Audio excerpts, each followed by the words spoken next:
2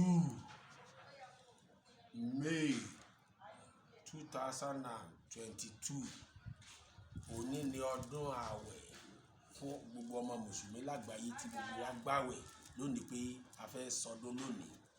Wọ́lá gbogbo ẹni tó wà ní Saudi Arabia, wọ́lá ẹni tó wà ní Israel, wọ́lá ẹni tó wà ní Kaaba, wọ́lá tí gbogbo ibi tí wọ́n ti kírun lónìí Ọlọ́run.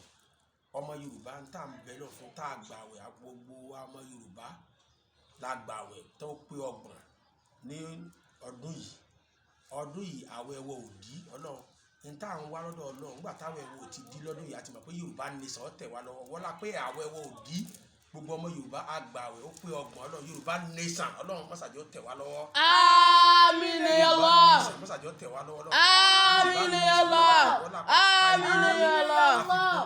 Nínú Ramadan pé Yorùbá Nation mọ́sàjọ́ tẹ̀ wá lọ́wọ́. Àmín ya Allah. Gbogbo ọmọ Yorùbá ti bẹ ní diaspora ẹ wá bá wa pẹ̀lú àlàáfíà, ẹ wá bá wa pẹ̀lú ìdùnnú, a wá welcome ara wa ní international airport Professor Banji Akintoye international airport lẹ́kọ̀ọ́. Ẹ wá bá wa ń bẹ̀ lágbára Ọlọ́run pẹ̀lú àlàáfíà ara wa pàdé ara gbogbo ẹ̀ tẹ̀ wá ní diaspora Ọlọ́run fi sọ̀rọ̀ sọ yín o. Àmín ya Allah.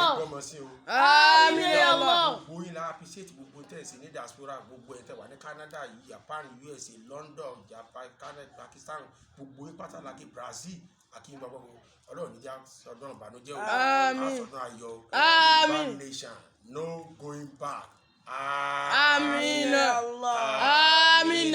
Àmín.